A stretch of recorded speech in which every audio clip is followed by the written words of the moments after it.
आज का हमारा टॉपिक है कील के चल कुंडली धारामापी।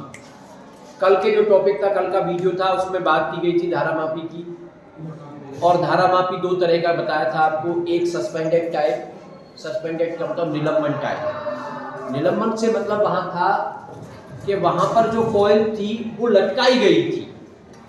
निलंबन का मतलब है वहां पर कॉइल को लटका दिया गया था, लेकिन कीलकित का मतलब होता है उसको फिक्स कर दिया जाता है, उसको पिवोट कर देते हैं किसके, दो पॉइंटों के बीच में।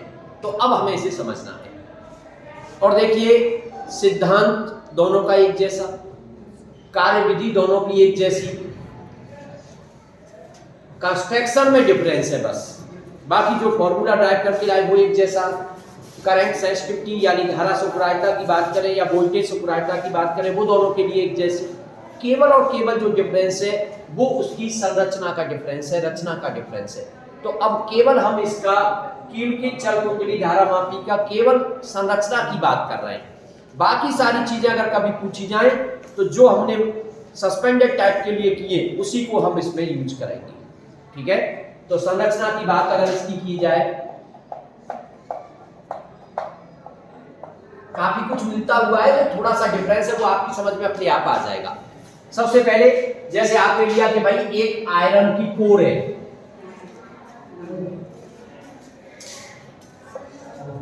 ये कोई आयरन की कोर हो गई और वो भी नरम लोहे वाली, तो ये नरम लोहे की कोर हो गई, सॉफ्ट आयरन कोर हो गई। और ये जो सॉफ्ट आयरन कोर है ये एक एल्यूमिनियम के फ्रेम के अंदर है। ऊपर ये हो गया, इसके ऊपर एल्यूमिनियम का फ्रेम, और इस एल्यूमिनियम के फ्रेम के ऊपर एक विद्युत रुद्ध अनेक तारों की अनेक फेरों वाली तांबे के तार की ये एक आपकी कॉइल हो गई। तो मेन तो जो होती है वो तांबे के तार की कॉइल होती है, और ये जो तांबे के तार की कॉइल है ये किसके ऊपर लपेटी गई है, एल्यूमिनियम के फ्रेम के ऊपर। और एल्यूमिनियम के फ्रेम के अंदर एक सॉफ्ट आयरन कोर रखी गई है। कोर का क्या यूज है वो मैंने कल क्लियर कर दिया था। यहाँ पर धारा सुपरायता को बढ़ाने के लिए चुंबकीय क्षेत्र बढ़ाना पड़ता है, और चुंबकीय क्षेत्र की वैल्यू बढ़ाने के लिए हम उसके अंदर एक सॉफ्ट आयरन की कोर रख देते हैं। तो अब ये एल्यूमिनियम के फ्रेम के ऊपर तांबे के तार की कॉइल हो गई, और ये जो कॉइल है ये दो कॉनकेव टाइप के चुंबकीय ध्रुव नॉर्थ और साउथ के बीच में, ये नॉर्थ हो गया, इधर से ये आपका साउथ हो गया। इन चुंबकीय ध्रुवों के बीच में इसको पिवोट कर दिया तार के द्वारा, तो ये इधर से एक तार हो गया और इसको यहाँ चूल कर दिया है एक तरह से। चूल का मतलब होता है फिक्स कर देना, फिक्स कर दिया। ऐसे ही नीचे भी इसको दूसरा तार, एक तार इस कॉइल का इधर लगा दिया, दूसरा तार इधर कनेक्ट करके नीचे भी इसको आपने फिक्स कर दिया। इसमें और उसमें डिफरेंस क्या हुआ, वहां जो कॉइल थी वो सस्पेंडेड थी। अगर आप एक जगह से दूसरी जगह उसको लेकर के जाते तो हिल करके उसके टूटने का डर रहता था, लेकिन ये ऐसा नहीं है, इसको फिक्स कर रखा है, इसलिए आप इसे आसानी से हैंडल कर सकते हो, आसानी से यूज कर सकते हो, एक जगह से दूसरी जगह पर आसानी से ले जा सकते हो। ये दोनों में डिफरेंस हुआ मेन। अब क्या किया, एक स्प्रिंग यहां लगा करके और उसको मान लीजिए किसी पेज से जोड़ दिया, नाम दे दिया आपने उसको T1। ये T1 पेज से जोड़ दिया और इसके अंदर ताला लगा। इधर आपने एक स्प्रिंग यहां लगाई और इसको एक दूसरे पेज से जोड़ दिया, और इसमें एक स्प्रिंग लगा दी और नाम दे दिया T2। अब अगर आपको कुंडली में धारा प्रवाहित करनी है तो T1 और T2 के बीच में बैटरी लगा करके आप उसमें धारा प्रवाहित कर सकते हैं। जो दूसरा मेन डिफरेंस है, एक डिफरेंस तो ये हुआ कि इसको लटकाया गया था वहां पे, यहां इसको फिक्स किया गया है। दूसरा जो मेन डिफरेंस है वो है संकेतक वाला, पॉइंटर वाला। यानी वहां पर जो विक्षेप को पढ़ने का तरीका था वो लैंप स्केल अरेंजमेंट था। यानी हमने एक मिरर लगाए हुए था और मिरर के सामने एक स्केल लगाया और लैंप रखी है, उस लैंप का स्पॉट पड़ता है और उससे हम उसके विक्षेप को पढ़ते थे। लेकिन यहाँ विक्षेप को पढ़ना आसान है। हम क्या करते हैं, इस कॉइल के में ही एक इंडिकेटर जोड़ देते हैं। कॉइल से ही आपने एक संकेतक लगा दिया है। इसका मतलब जैसे ही कॉइल घूमेगी तो उसके साथ में फिर वो पॉइंटर जो है, संकेतक जो है वो घूमेगा। और किस पर घूमेगा? ये यहां पर एक वृत्ताकार स्केल लगा दिया गया है जिसके बीच में है 0 और दोनों साइडों में फिर मान लो 10 और ये 20, 0 और इधर भी ऐसे 10 और इस साइड में मान लो आगे 20। तो ये एक वृत्ताकार स्केल पे जो पॉइंटर है वो घूमेगा, वो वहां पे अपने आप आपको बता देगा कि विक्षेप कितना है। इसमें लैंप स्केल अरेंजमेंट वाला जो चक्कर था वो खत्म कर दिया। तो जो कंस्ट्रक्शन की बात है वो मेन ये कंस्ट्रक्शन है इसकी। अगर आप लिखना चाहते हो कंस्ट्रक्शन को जैसे लिखेंगे एग्जाम में, तो लिखोगे कैसे? बड़ी सिंपल तरीके से, और कहीं से शुरू कर दो। कहीं ऐसा वो नहीं है कि भाई आप जो बुक में शब्द लिखें आप ऐसे शब्दों का यूज करें, बस सारी चीजें आ जानी चाहिए। आप इसमें बता सकते हो, इसमें तांबे के तार की एक अनेक फेरों वाली कुंडली होती है जो एल्यूमिनियम के फ्रेम के ऊपर लपेटी जाती है। चित्र के अनुसार वर्ड यूज कर लोगे तो वो सब चीजें चित्र में दिखने लग जाएंगी। तथा उस एल्यूमिनियम के फ्रेम के अंदर एक नरम लोहे की क्रोध रखी है जिसकी सहायता से चुंबकीय क्षेत्र का मान बढ़ाया जा सकता है। और ये जो कुंडली है कि दोनों सिरों को दो चुंबकीय ध्रुवों N और कॉनकेव बोल सकते हो, दो अवतल आकार के चुंबकीय ध्रुव N और S के बीच में चूर कर दिया गया है। तथा इसमें किसके लिए? ये देखिए स्प्रिंग जो होती है ये रीस्टोरिंग टॉर्क प्रोड्यूस करने के लिए लगाई गई है यहाँ पे। तो प्रत्यानयन बल आघूर्ण उत्पन्न करने के लिए में दो स्प्रिंग लगा करके उनका संबंध पेच T1 और T2 से कर दिया गया है। तथा T1 और T2 के बीच में बैटरी लगा करके हम इस कुंडली में धारा प्रवाहित कर सकते हैं। बस सिंपल सी चीजें लिखनी है, ऐसा नहीं अगर रखते फिर उसको जो लिख जाए वो ठीक है, फिगर आपका सही बन जाना चाहिए। क्लियर? अब बात आई बाकी चीजें बिल्कुल सेम। सिद्धांत आपका वही है। सिद्धांत क्या था कल? सिद्धांत ये था कि जब आप किसी कुंडली में धारा प्रवाहित करोगे और कुंडली रखी हुई है किसके अंदर? चुंबकीय क्षेत्र में, तो उस पर एक बलाघूर्ण लग जाएगा और बलाघूर्ण लगेगा तो वो घूमने लग जाएगी। और जब अब ये वाली कुंडली घूमेगी तो इसमें पॉइंटर लगा हुआ है, तो पॉइंटर को आप देख सकते हो इसमें ये संकेतक है। आप ये अंदर वाली पर लिख सकते हो लोहे की क्रोड या कोर। ये इसके ऊपर एल्यूमिनियम का फ्रेम और उसके ऊपर तांबे के तार की कुंडली।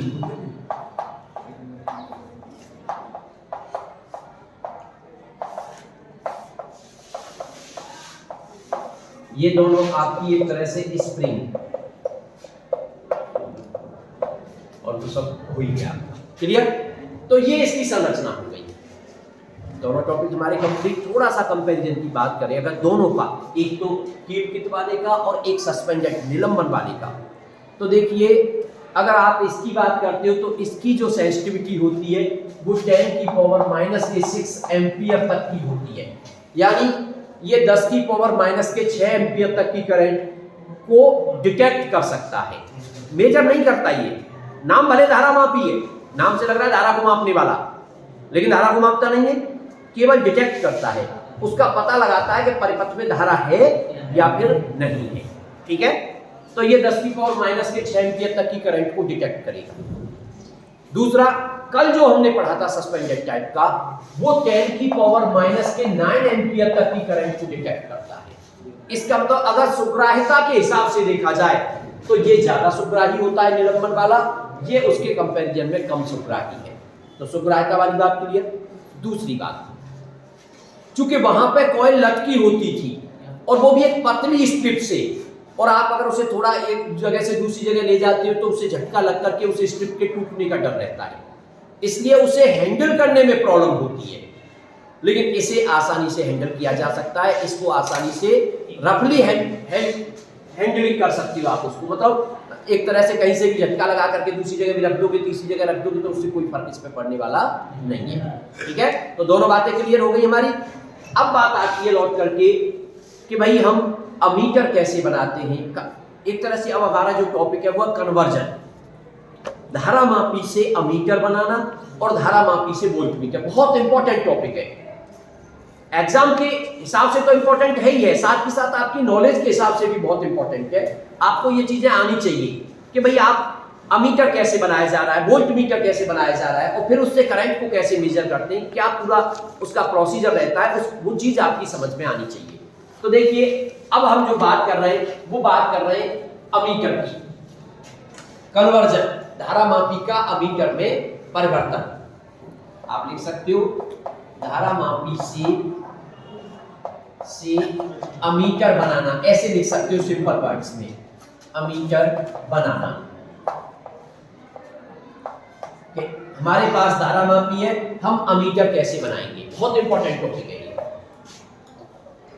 वैसे तीनों ही टॉपिक इंपॉर्टेंट है, मैं पहले ही बता चुका हूं आपको इंपॉर्टेंट क्यों हो जाते हैं, क्योंकि जब भी प्रैक्टिकल की बात आती है तो इनमें से कोई ना कोई आपका प्रैक्टिकल में लगना है।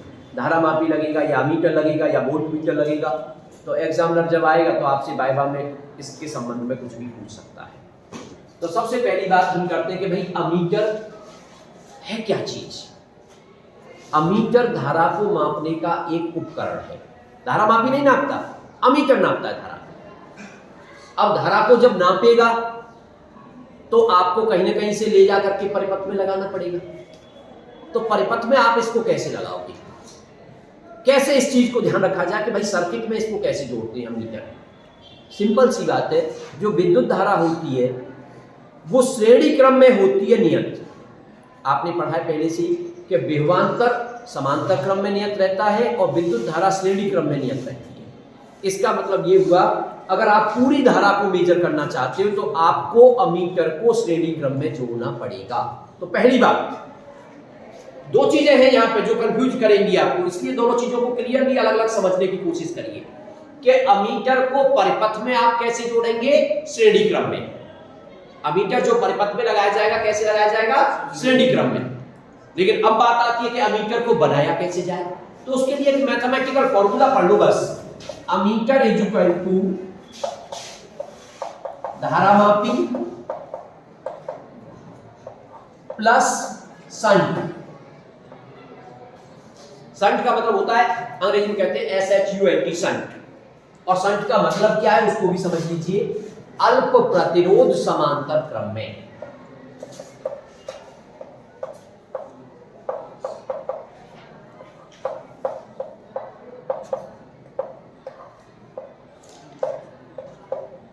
यानी अगर हमें किसी चीज के साथ एक छोटे से प्रतिरोध को समांतर क्रम में जोड़ना है तो उसके लिए वर्ड यूज करते हैं छोटा सा संट। जैसे हम कहेंगे इसको संट कर दो, टीचर कह रहा है कि अच्छा सर वो संट करके दिखाओ, इसका मतलब तुम्हें क्या करना है, एक छोटा प्रतिरोध लेकर के उसके समांतर क्रम में जोड़ देना है। बात समझ में आ गई?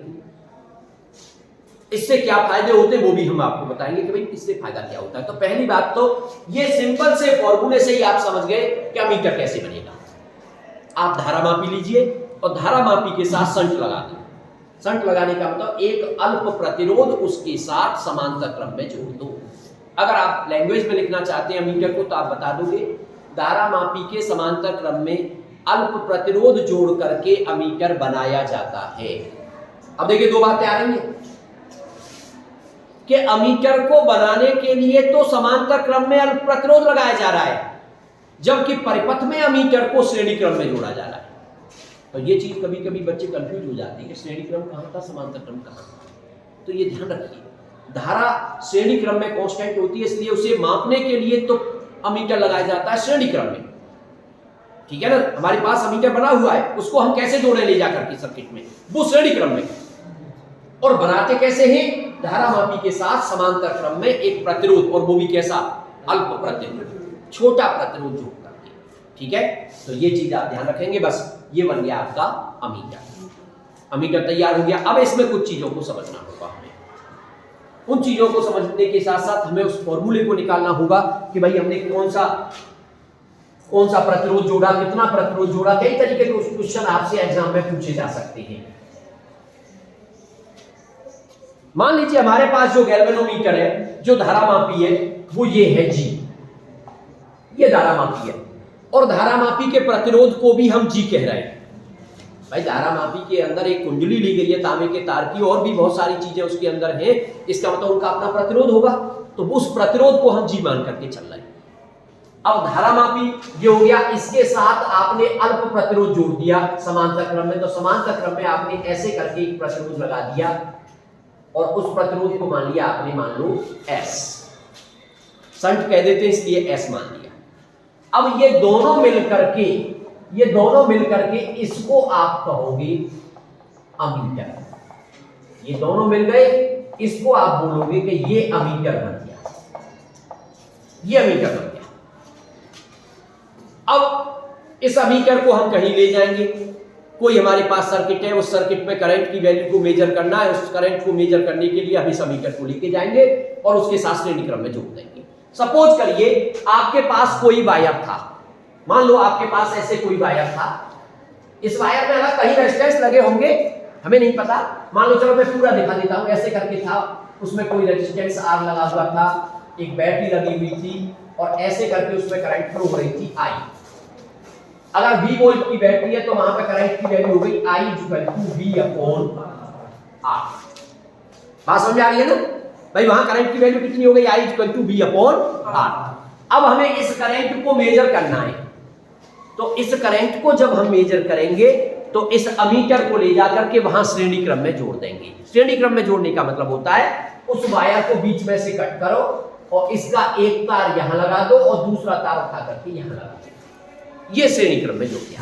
यानी आप इसे उठा के लाएंगे और आप इसे यहां जोड़ देंगे तो ये गैल्वेनोमीटर और साथ में क्या लगा हुआ है पैरेलल में शंट, और ये आपका यहां पे जुड़ गया।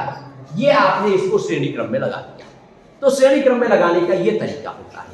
हालांकि जब हम किसी परिपथ में दिखाते हैं तो वहां इसकी कंस्ट्रक्शन को नहीं दिखाते, वहां तो केवल क्या करते हैं, जैसे यहां लगाना है तो केवल ऐसे करके और ए लिख दिया करेंगे उसमें कि अमीटर जो कि श्रेणी क्रम में, सही है ना। लेकिन यहां तो अब चूंकि हम कंस्ट्रक्शन पढ़ रहे हैं कि अमीटर को बनाया कैसे जा रहा है, इसलिए उसको धारामापी के साथ समांतर क्रम में एक प्रतिरोध को लगाते हुए उसको शो किया जा रहा है। बात समझ में आ रही है ना। तो इस तरीके से आप ध्यान रखेंगे, चलिए लगे रहने तो कोई फर्क नहीं पड़ता है, लेकिन दोनों को नहीं लगाने की जरूरत पड़ती। ये लगाए तो इसकी जरूरत नहीं है, ये लगाए तो इसकी जरूरत नहीं, क्योंकि दोनों एक ही चीज है, ठीक है ना। चलिए खैर अब आगे बढ़ते हैं। यहां पर एक वर्ड आता है, उसको कहते हैं अंग्रेजी में फिगर्स ऑफ मेरिट, या फिर हिंदी में बोलते हैं दक्षतांक। तो उसको थोड़ा एक बार जरूर समझ लीजिए।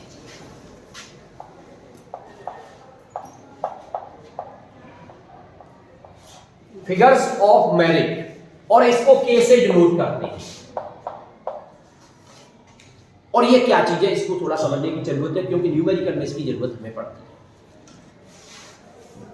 मान लीजिए आपके पास जो गैल्वेनोमीटर है उसमें एक स्केल हुआ, भाई गैल्वेनोमीटर है या अमीटर बन गया तो अमीटर है। चलो देखिए डिफरेंस दोनों में थोड़ा समझने की कोशिश करो, कल भी मैंने समझा था, एक बार फिर बता रहा हूं।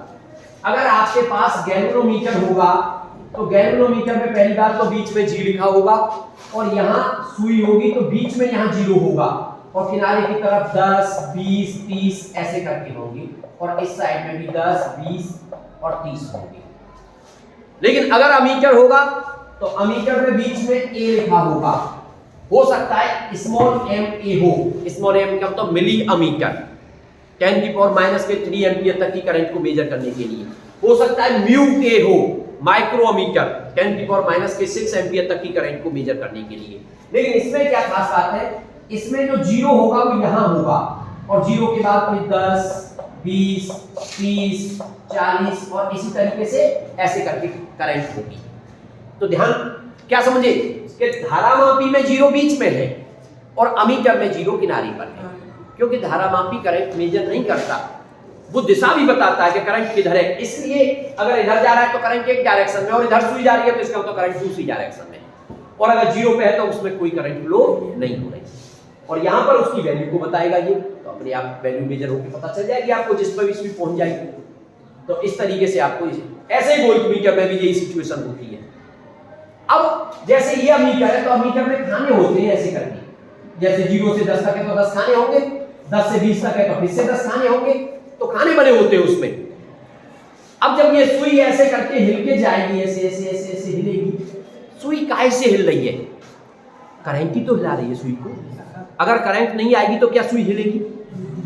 तो अगर सुई को हिलाने में, और वो भी एक खाना, भाई खानों की संख्या जैसे आप दिखा रहे हो ऐसे करके स्क्रीन पे, यहां से यहां तक, ये ऐसे दिखा रहे हो आप, तो सुई को यहां से लेके और यहां तक लाने के लिए जो करंट की जरूरत पड़ रही है, यानी एक खाने के लिए, वन स्केल डिफ्लेक्शन करंट, अंग्रेजी में बोलते हैं इसको वन स्केल डिफ्लेक्शन करंट, यानी जो डिफ्लेक्शन है, सुई का हिलना डिफ्लेक्शन बोला जाता है, ठीक है। तो सुई को एक खाना हिलाने के लिए जो करंट की जरूरत होती है, it is called figures of merit and denoted by E, इसको कहते हैं दक्षता। बात समझ आ रही है तुम्हें?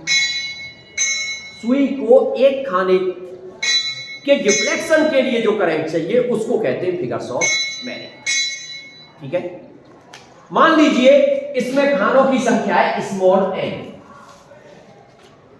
अब मैं तुमसे कहूं कि फुल स्केल डिफ्लेक्शन करंट बताइए। फुल स्केल डिफ्लेक्शन कब? तो पूरे विक्षेप के लिए सुई हमारी यहां से लेके और मान लो यहां तक गई, n खाने जहां तक थे वहां तक सुई गई, तो उसके लिए टोटल करंट बताइए, और उसको कहते हैं हम IG। IG को यहां कहते हैं पूर्ण स्केल विक्षेप धारा। ध्यान दीजिए जरा, पूर्ण स्केल, क्योंकि न्यूमेरिकल में जब आएगा तो यही शब्द आया करेगा, पूर्ण स्केल विक्षेप धारा।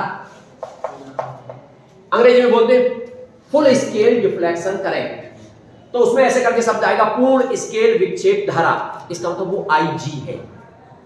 IG का मतलब उस सुई को हिलाने के लिए जो टोटल करंट की जरूरत है वो है ये। तो तुम समझ जाओगे कि ये IG है। लेकिन कभी कभी क्वेश्चन में क्या होता है, IG की सीधी वैल्यू नहीं दी जाती, बल्कि वो बताएगा उसमें खानों की संख्या 50 है और उसका दक्षतांक इतना है, और फिर तुम्हें IG निकालना है। तो फिर IG कितना हो जाएगा? IG हो जाएगा n इंटू K। क्यों हो गया, समझ में आया ना? क्योंकि K क्या था? दक्षतांक क्या था? एक खाने के लिए आवश्यक करंट, सुई को एक खाना हिलाने में आवश्यक करंट, वो था दक्षतांक। और खाने कितने? n। तो टोटल करंट कितनी चाहिएगी? n की, और उसी को कहते हैं पूर्ण स्केल विक्षेप धारा। क्वेश्चन दो तरह से आ सकते हैं, या तो पूर्ण स्केल विक्षेप धारा की वैल्यू अपने आप दे देगा, तब तो कोई बात नहीं, आप तो उसको लिख दोगे तुरंत IG इक्वल टू दिस।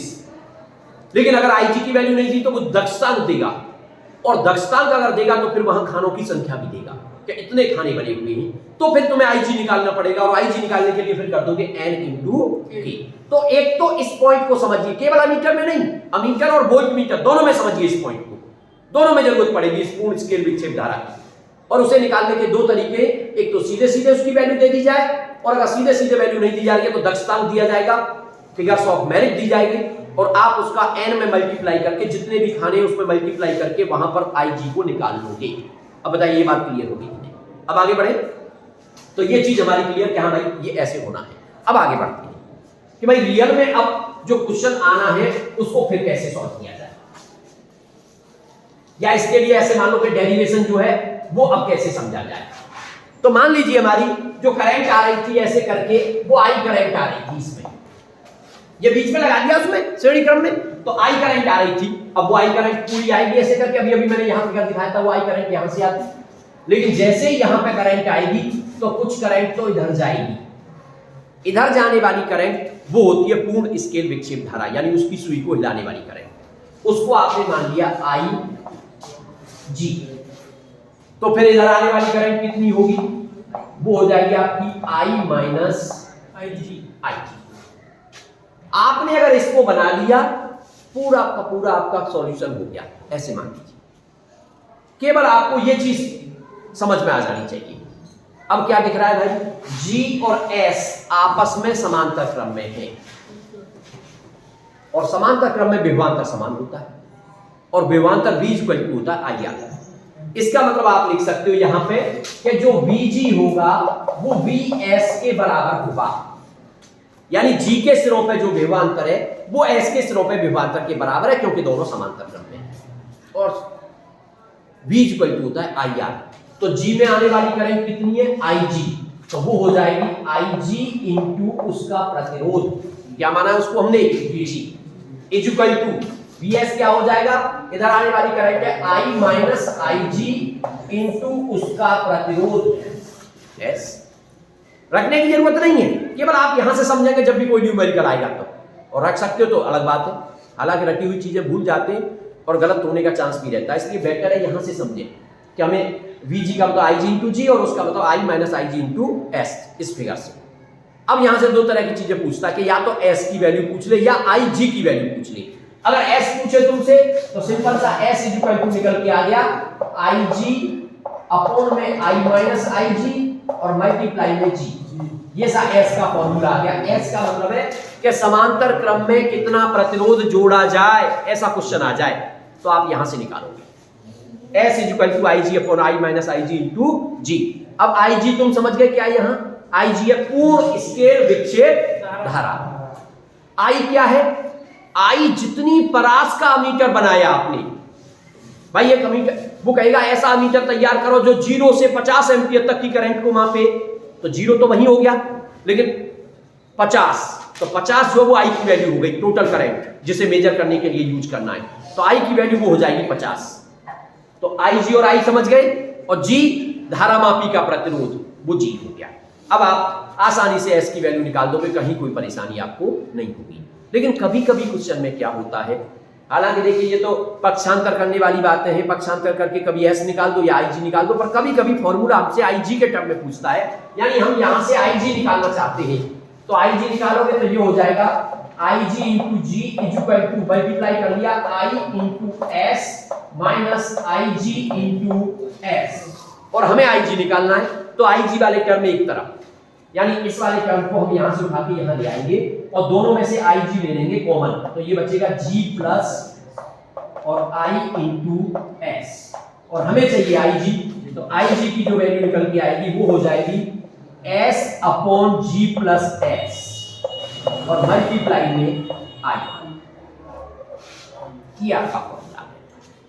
तो इस तरह से ये फॉर्मूला भी आपको ध्यान रखना है, ये भी ध्यान रखना है, लेकिन अगर न रहे ध्यान तो ये पॉइंट आपको याद रखना और ये फिगर अपने आप सारी चीजें हो जाएंगी, अपने आप जो पूछेगा वो निकल करके आ जाएगा।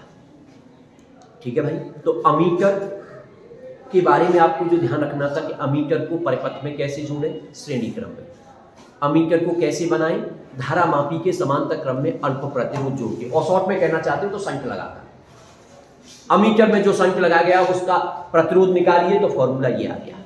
फुल स्केल विक्षेप धारा पूछे तो ये आ गया। ठीक है, और अगर मान लीजिए फुल स्केल विक्षेप धारा यहां से निकालनी है तो एन के और के को कहते हैं दक्षतांक, यानी फिगर्स ऑफ मेरिट।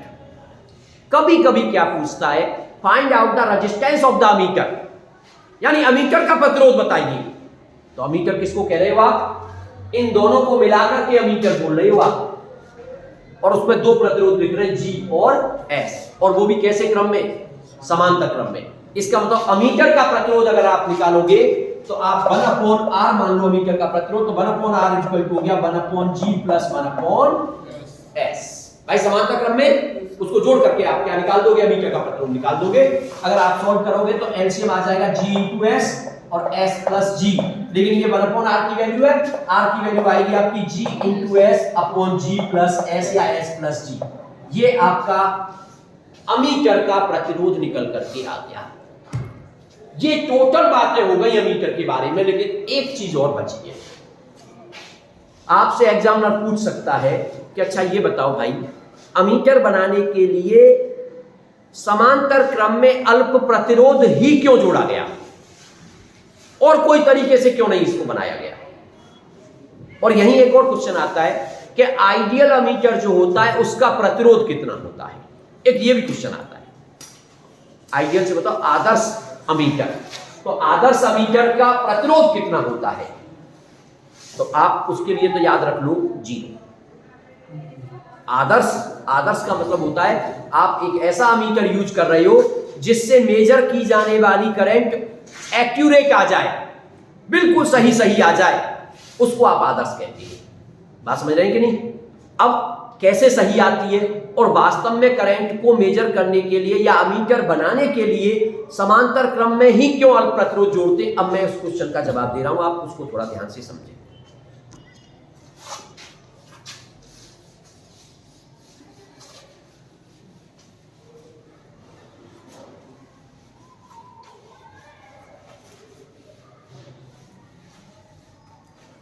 देखिए, अगर आपसे एग्जामिनर पूछे कि अमीटर बनाने के लिए समांतर क्रम में अल्प प्रतिरोध ही क्यों जोड़ते हैं, तो पहले उसके लिए कुछ चीजों को समझने की कोशिश करो। जब मैंने आपको समांतर क्रम में प्रतिरोधों का जोड़ना पढ़ाया था तो मैंने एक चीज कही थी कि जब आप समांतर क्रम में प्रतिरोध जोड़ देते हो तो जो रिजल्टेंट प्रतिरोध निकल करके आता है वो उनमें जो सबसे छोटा होता है ना उससे भी कम आता है। सही है। अब जैसे मान लीजिए आपने दो प्रतिरोध लिए, एक G लिया और एक S लिया और इनको आपने समांतर क्रम में जोड़ दिया। अब मैं तुमसे कहूं कि अमीटर का प्रतिरोध बताओ तो आप कह दोगे कि 1/S + 1/G और यहां से 1/R करेंगे लेकिन वैल्यू R की निकालेंगे। लेकिन अब ये जो R आएगा ना ये इस S से भी कम आएगा क्योंकि आपने S को क्या कहा है? अल्प प्रतिरोध। S को क्या कहा है? अल्प प्रतिरोध। तो ये S से भी कम आएगा हमारा जो R होगा। बात समझ रहे हो ना? यानी S यहां पर अल्प है। अब जब S अल्प है तो R जो आएगा वो अति अल्प हो जाएगा, वो बहुत छोटा हो जाएगा। और वास्तव में हमने अल्प प्रतिरोध जोड़ा ही इसीलिए जिससे कि टोटल प्रतिरोध बहुत छोटा हो जाए। क्यों हो जाए उसको एक एग्जांपल लेकर के मैं आपको समझाना चाह रहा हूं। देखिए, मान लीजिए आपके पास एक सर्किट है और इस सर्किट में एक प्रतिरोध लगाया आपके पास 20 ओम का और एक बैटरी लगी हुई है, मान लीजिए 40 वोल्ट की बैटरी लगी हुई है और आपसे कहा जाए कि करंट निकालो। तो आप करंट निकालोगे तो ओम्स लॉ से I = V/R। V की वैल्यू 40, R की वैल्यू 20। आपने निकाल दिया, कितना आ गया? 2 एम्पियर। करंट 2 एम्पियर आ गया। सही है। अब लेकिन क्या किया? अब आपसे कहा जाए कैसे मापिए, कैसे मापिए? सर धारा मापी से मापो। आपने लाकर के धारा मापी इसके श्रेणी क्रम में लगा दिया। धारा मापी का अपना प्रतिरोध था मान लीजिए 100 ओम। भाई धारा मापी का तो प्रतिरोध ज्यादा होता है, तो धारा मापी का अपना प्रतिरोध था 100 ओम या कुछ कम मान लो, कोई बात नहीं है। मान लीजिए चलिए वो 20 ओम ही मान लिया आपने कि वो 20 ओम था। अगर आप इसे धारा मापी से मान तो इसका प्रतिरोध 20 ओम। अब तुम कहोगे मैथमेटिकली करंट निकालो कितनी आएगी। तो जैसे ही आपने इसे जोड़ा अब आप करंट फिर से निकालोगे तो पूरे परिपथ में आप प्रतिरोध देखोगे कितना है। तो 20 और 20 श्रेणी क्रम में है तो 20 और 20 कितना हो गया? अब तुम करंट निकालोगे तो करंट की वैल्यू कितनी आएगी? 40/40 = 1 एम्पियर। ये तो मामला ही पलट गया। जो करंट वास्तव में 2 एम्पियर थी जिसे हम मेजर करना चाह रहे थे, लेकिन जैसे ही धारा मापी जोड़ा उसमें उस करंट की वैल्यू ही कम हो गई। इसका मतलब क्या करना चाहिए?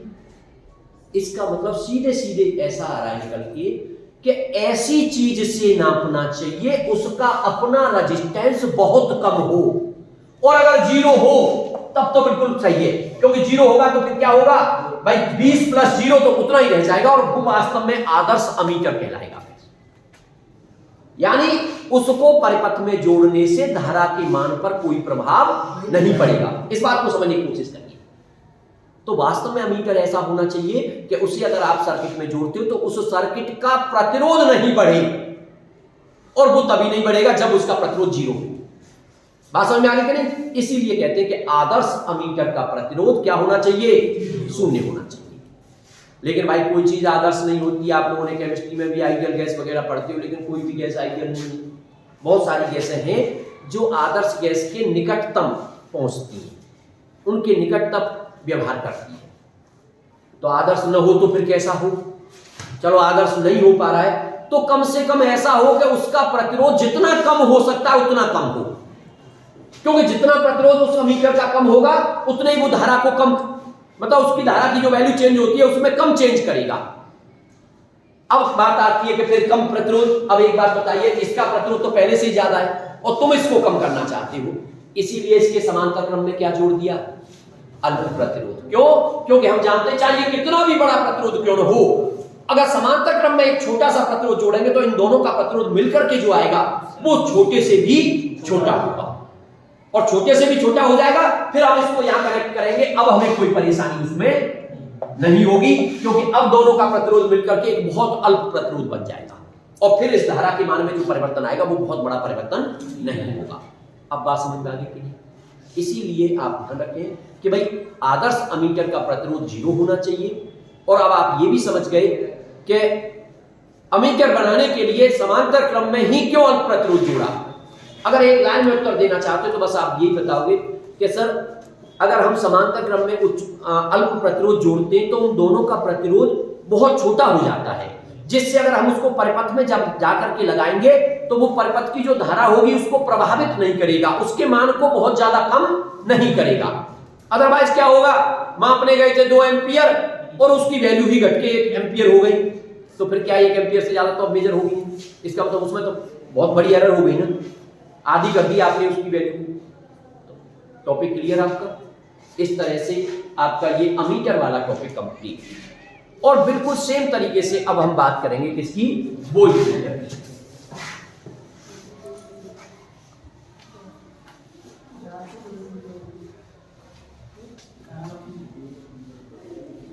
अब देखिए धारामापी से वोल्टमीटर कैसे बनाया जाता है उसको समझने की कोशिश करिए।